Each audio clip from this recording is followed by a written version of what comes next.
If you're a political influencer and you are talking about the SAVE Act, I think you are doing a great disservice to people and not understanding that not everybody understands how the process works to get a bill passed. And even I, who am familiar with the process, I've been confused about people saying that the SAVE Act has been passed and it's time for us to get our passports, etc. So this is how laws are made. First, representative sponsors a bill. The bill is there assigned to the committee for study, released to the committee. The bill is put on the calendar, debated or amended.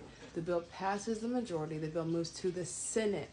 And the Senate, a simple majority has to pass the bill, 51 out of 100. So the bill hasn't moved to the Senate yet. The bill passed the House. And if you're not familiar with the SAVE Act, what the SAVE Act is trying to do is make it harder for people to vote. Well, they're trying to say they're making it harder for immigrants to vote, but they're trying to make it harder for people to vote, period.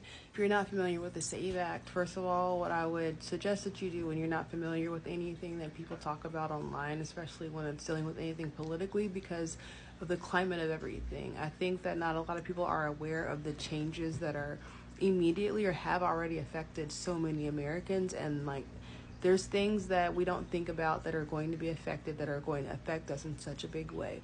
Now, the SAVE Act, for instance, specifically the bill prohibits states from accepting and processing applications to register to vote in a federal election unless the applicant presents documenting proof of U.S. citizenship.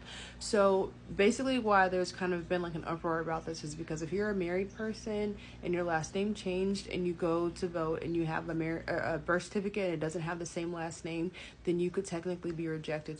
You will be rejected, I think, but go and do your research. It has not been passed in the Senate yet, and there's still things we can do to get it on passed.